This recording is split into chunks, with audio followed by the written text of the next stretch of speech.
What's going on, everyone? Welcome to this week's Big Couch Co-op podcast, the community where your thoughts count and your voice will be heard. This week, we're going to be talking about, as always, the biggest news in video game, tech, movies, and more. It's called Cushion on the Couch, and let's do this.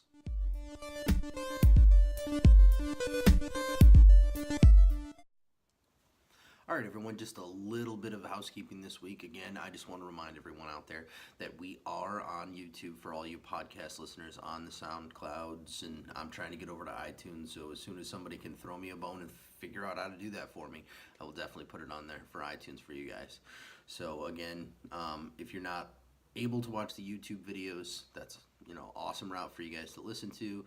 Again, I understand, parents, I'm there with you. Kids always have your phone, so while they're in between watching some kid unwrap some kind of goofy little toy or watching somebody play with a toy or some craziness, submit them to listening to your big beautiful bearded boy here. Again, I want to thank everyone as well for watching the videos and taking the time out to even listen to this stuff. It is a huge help. Don't forget to like, subscribe, share the video, do whatever you guys can to help me out and support me. It means the world to me. It really does. So I do appreciate it. It's amazing to jump into this endeavor. I know it's been a ride and a little bit of inconsistencies here and there, but I'm working on that, guys. It's not the easiest to get these things done, especially doing it all on my own and doing all the research on my own, but I absolutely love it. I really do, guys. It's really fun. So thank you so much. And again, my challenge still stands from last podcast, YouTube video, whatever you want to classify this stuff now as. Subscribe and we'll get that product to those people that deserve it. Now, for those of you that don't understand or know what I'm talking about, watch the video. I'll link it somewhere in here later on. Watch the last video and you'll see what I'm talking about. It's for a pretty good cause. So let's jump right into some gaming news. Some decently sized news here. Epic Studios will actually be shutting down Paragon on April 26th this year. In a recent blog post off of Epic's actual website, they stated, quote, "We didn't execute well enough to deliver a promise of Paragon. We have failed you. Despite the team's incredibly hard work, we are sorry," unquote. And there's a lot more, but it's pretty vague. It says that they debated this internally and the decision was, fought, and there was a lot of debate surrounding it, but it doesn't really say why they came to the decision. I actually bought into this game. I believe I bought the Founders Pack when it first came out. I only played it a couple of times. I'm not a huge MOBA fan, but MOBAs, they've got their time. I've tried to play League of Legends a couple of times, and they're interesting, but they're just not for me. I've got a simple mind. I'm not one of those guys that can just get with 3 or 4 other people and get a strategy going, and I play mid, you play top, and all that. It's just, there's a lot. It's a steep learning curve. So, but I do respect, what they were attempting here, and what I really do respect out of this is they're actually giving everyone their money back. If you ever bought into anything Paragon, they're going to give you your money back. So I think that's really cool, and it's kind of gives faith into whatever next project, endeavor, or whatever they have going on. I mean, I absolutely loved their other stuff. I thought it was awesome. So, this is just a kind of a, hey, we didn't give you what you guys wanted, and we're sorry about that. So, maybe this next game, whatever they have, cooking up, is going to be worth it. And I, for one, respect them for doing that. So, I have nothing but respect, and I really think that, this will garner some, a little bit of hate because people bought into the game, they loved it, but it is what it is. Sometimes these games aren't there. So, and oddly enough, this game is actually going to be closing down, a little bit of personal information, but it'll be closing down on my birthday. So, Sorry, Epic. Anyway, also in Epic news, which is kind of funny, this isn't actually that bad. The worldwide creative director at the studio for Epic, Donald Mustard, it's not a made up name and it's not straight from Clue. You'll see the tie in later. Wants to see Fortnite actually come to the Nintendo Switch. He put up a response from a question somebody in Twitter, and Mustard's response was, "Yes, yes, I am. Hopefully, we will do that at some point." Unquote. So Mustard actually wants to see if we can get Fortnite over onto Switch. What do you guys think about that? I'm gonna toss it out to you guys. With the success of Battle Royale game mode within Fortnite, what do you think? Do you think this will be a good thing? Do you think you'll be able to play your friends and maybe there's a local co-op mode? I think it's pretty cool. So good on them, and some good news to come out of Epic. Next up, we have Blizzard and what they're doing to search for some toxic players in the community, which is pretty cool. So Jeff Kaplan, again, you guys know I'm horrible at names. The director of Overwatch is actually hopping on this thing right here, YouTube, to find some toxic players. And what they're trying to do is just get people that are downright bad for the game and other players out of playing. Now I know Blizzard is really adamant about getting these people out because they implemented 3 new outlets to combat these people and these awful players by letting other players report on these kinds of people in game.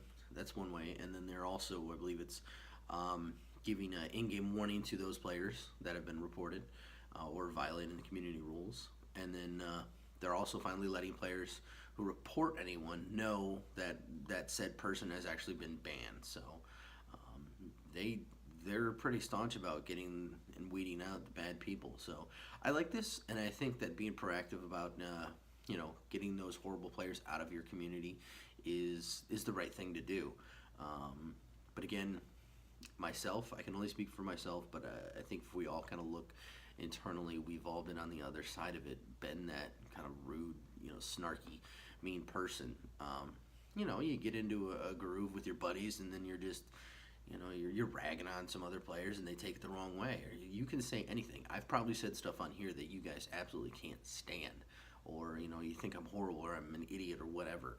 It's not by design. It's not intentionally. So, we've all been there. So, again, I don't think it's wrong to get these people out of the community. I think that others that prey upon other people, and we've all seen the videos where people are just nasty to each other, calling people out, calling names, slurs, what have you. I think this is, a good thing, having kids that are getting into video games and getting into those communities. I think this is an awesome idea. I mean, I don't let my son chat with anybody that I don't know.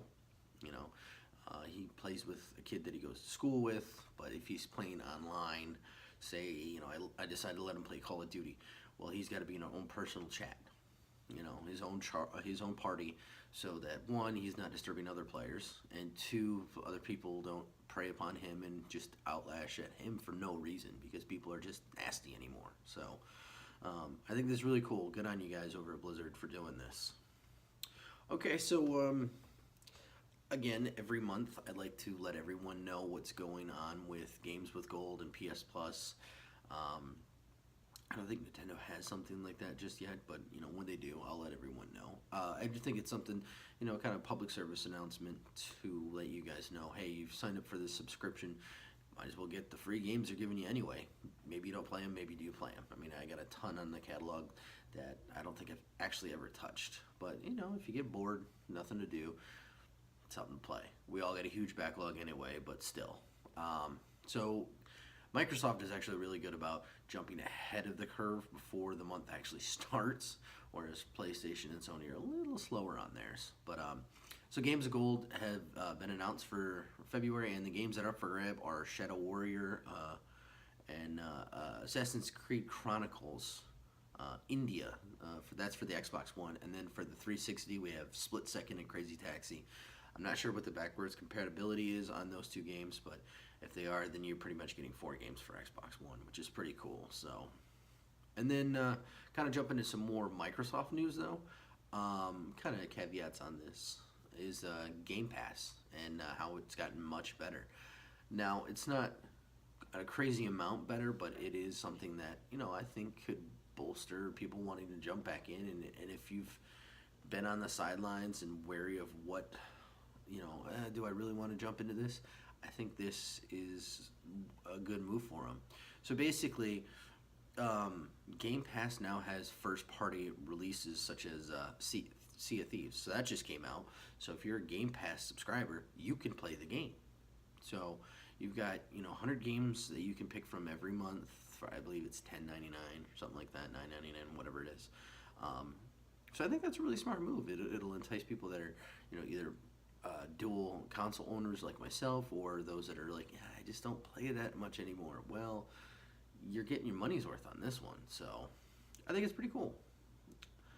And the next news story is BioWare and how they're rolling out Anthem next year.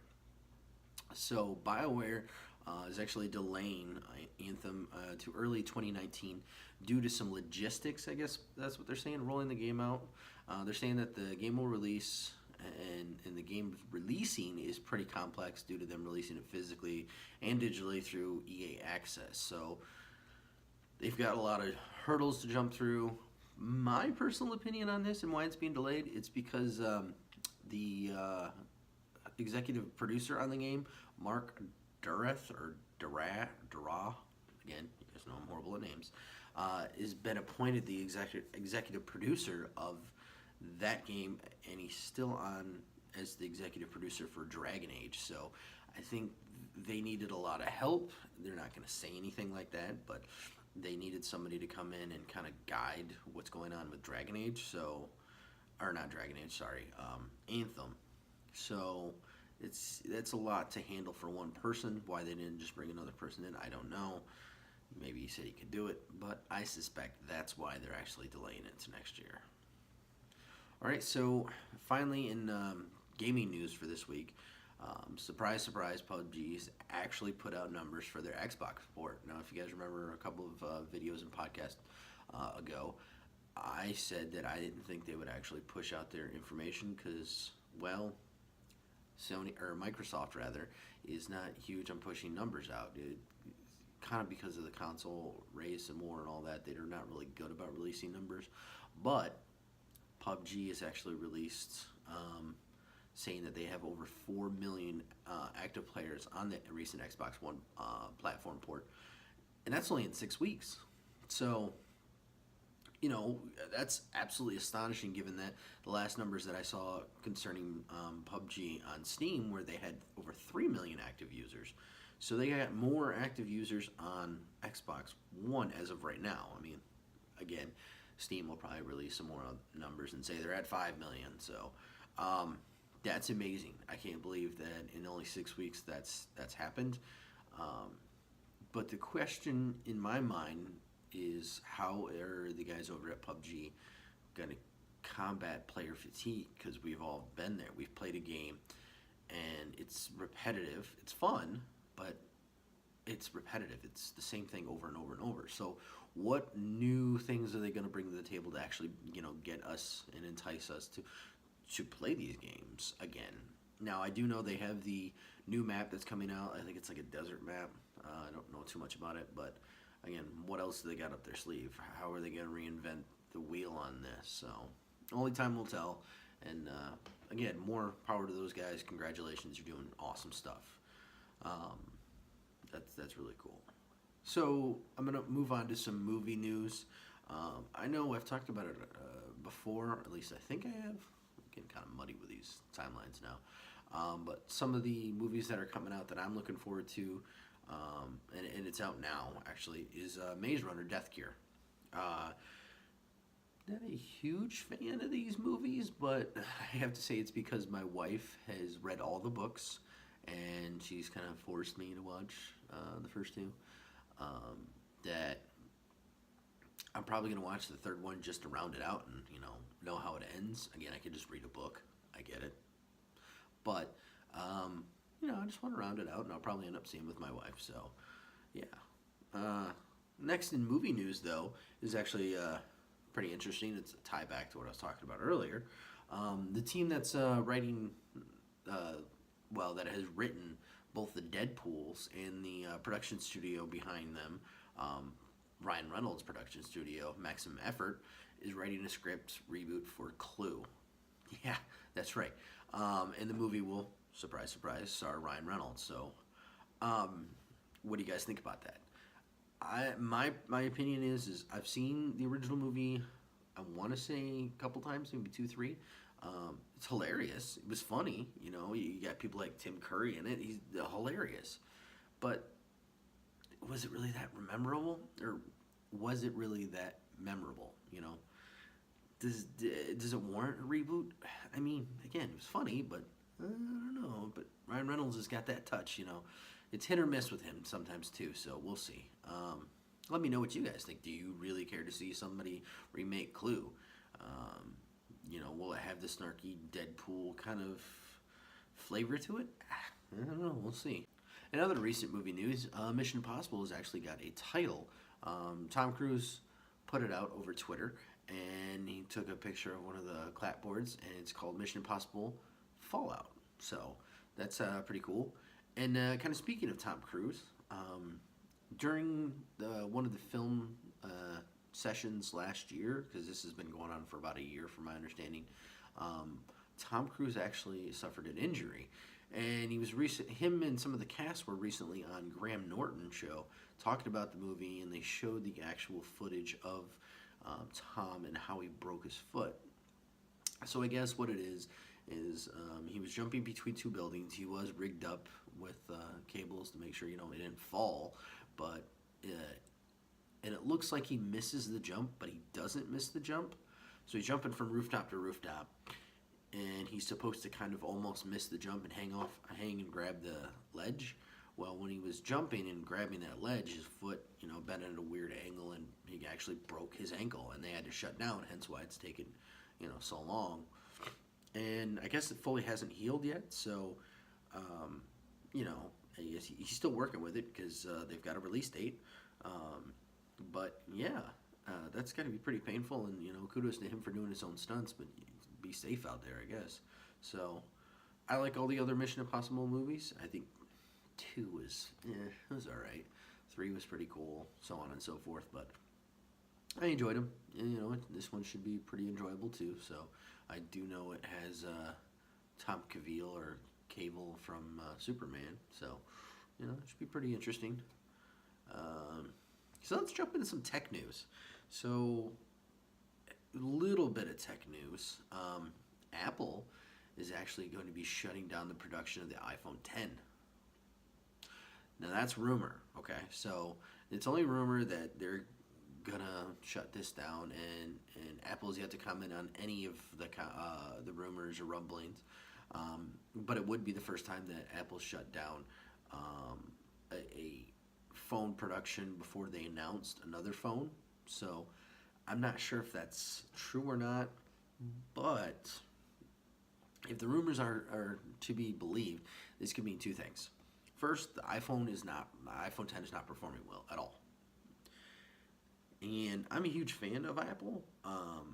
In fact, the videos you guys are watching now, and I work off of an Apple MacBook Pro computer. So I've got my iPhone 7 Plus that I'm recording on. I used, like I said, the MacBook Pro.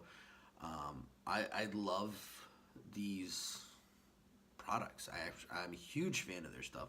I think it is user friendly, but I haven't updated the iPhone 10, and that's pretty much based on the price tag. I mean, that's huge. $1,000 for the base phone, that's massive. I mean, I've got an iPhone 7 Plus that's 256 gigs, and I'm not gonna put, a huge down payment on a car to get something that's equivalent to what I got right now. And that's ridiculous. I love the screen, or the edge-to-edge screen. I think it's amazing. I've been waiting for that for years, but I'm not going to spend that much money, and I don't think Apple's going to change their tune on that either. I think they're fine dealing in the premium space. They, hey, if you want our product, you're going to spend this much money. Well, consumers have, I believe, in my mind, have shown, hey, it's a supply and demand thing. Well, we're not going to spend that much money on it. The second thing that could also be attached to this is not only that, their production is, or their sales on this is not the best, but it also could be that they're producing a new and larger phone. Um, I like the form factor of the iPhone 10. I think it's a decent size, but to be honest, I love the size of my iPhone 7 Plus. I've liked it since they came out with the plus sizes. I think they're really cool. I love the screen. I love the feel. Yeah, it's big and I gotta use two hands. Whatever. I actually love it. So what do you guys think? Do you think it's because people are not going to spend that much money on a phone, and you guys are just waiting for the price tag to come down, or are you just fed up with Apple? You're done with it. You're going to jump over to Android. So let me know in the comments. Put them down there. Let me know what you guys think. So that kind of wraps up this week's podcast. Shorter one than normal. Again, I try not to take too much of your guys' time. You only have so much time and attention to dedicate to all this stuff, and I don't want to dominate that. You got other podcasts you're probably listening to, other videos you're watching, and all that happy stuff. So I don't want to take too much of your time on that. But I do want to say next week I want to be jumping into back into some game reviews, because that's the intention behind this as well. So I want to get your guys' suggestions. I want what you think I should play next. Now remember, I only have an Xbox One and a PlayStation 4. So if you say, play Super Mario Odyssey, I can't do it, okay? Let me know. Now, that being said, I don't have a Switch now, but if somebody out there has got a Nintendo Switch that, they're just over, that wasn't their bag, or, hey, let's throw that guy, a nice Nintendo Switch. I'm looking at you, Nintendo. I'm looking at you. I would love to get my hands on a Nintendo Switch and get some reviews done. I'm sure my wife is tired of hearing me talk about the Nintendo Switch. But again, Nintendo, get a hold of me. Do some reviews on your stuff. Speaking of getting hold of me, don't forget to subscribe to the channel, guys. Okay, please, please, please, please. Again, that helps out on the challenge that I issued earlier in the other video, and it just gets it out there to everyone. I know you're inundated with a ton of stuff. You got your own favorites out there, and most of the time, like me, you're probably just watching a video real quick to see some crazy stuff, or whatever, heart-touching moment that they got in the video, and then you click on the next one. I'm getting better about subscribing to things that I see that I actually love, because I know it gives people, incentive to do more. So I'm almost begging you guys, please, get some subscribes out there and comment on all these. Look at the other videos. Tell me what you think. Is it getting better? Is it getting worse? Should I do this or that? You could also, put them in the comments. Get a hold of me on Twitter. I am Big Couch Co-op on the old tweets. And then you can do the old-fashioned, way of getting hold of somebody. I guess it's old-fashioned now.